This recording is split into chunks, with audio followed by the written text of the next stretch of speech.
Hi everyone, it's Kim. This is a video response to Mornings with Granny. She does a series called What If. Basically, the scenario is that it's the last day of the month.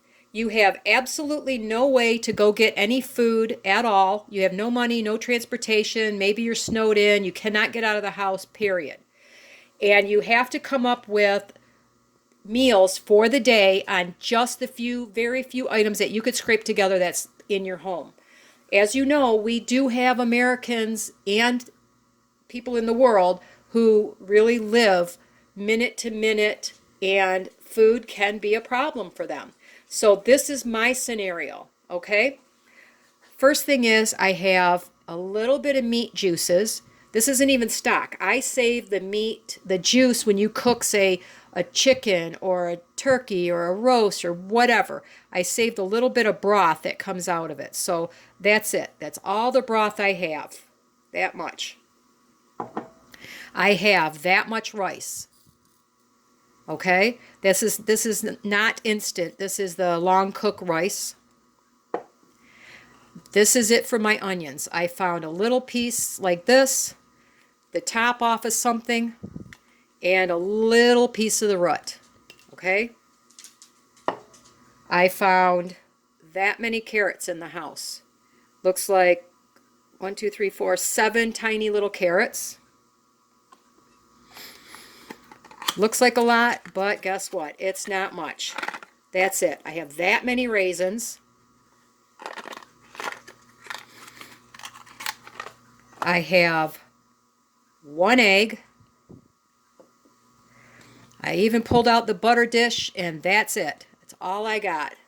That tiny little speck right there, and what you could see on the bottom of the dish and on the ledge there. That's it, okay? Then I managed to dig through my purse. Maybe I went out with a girlfriend months ago, and I have 1 creamer. I find a tiny little tube of sugar and some tea. And the only other thing I have in my house is salt and pepper. That's it. That's everything I have in my house that can be eaten. So my question to you is, what would you make to keep you from being hungry for the day? You need a minimum of 2 meals, preferably 3, because you have to eat today, 2 meals, and then breakfast tomorrow, or at least 3 meals today. So what would you make? If it was me, what I would do first is I would cook up all of the rice. I would just cook it with water and salt and just cook it, because, you know, that takes about 20 minutes or so to cook rice. Then for breakfast, I would take about a third or fourth or a third of that rice, depending on how much it cooks. I mean, that's going to double, so you'll get, let's say you get enough rice after it's cooked to fill this jar. I would take, you know, about that much out of the jar. I would take the creamer and the little sugar, and I would mix it into like a cereal type thing. I would add some water to the creamer to make it kind of like a milk, and I would mix it in with the rice, and then I would probably add some raisins, and that would be my breakfast. For lunch, I would take the top of the onion and the core, or the stem, and a little bit of broth, and I would add, as you know, add some more water to this, maybe twice as much, so the jar is now half full. And I would take and I would cook those really well in that broth, and I would take 3 or 4 of the little carrots and chop those up. Once the onion was well cooked, I wouldn't even throw it away. I'd save what I could off of it. I would add some more of the rice, and I would make a kind of like a soup. So I would have a little bit of a soup for lunchtime.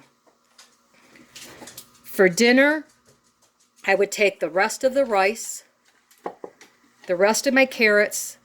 I would find every little scrap of onion I could.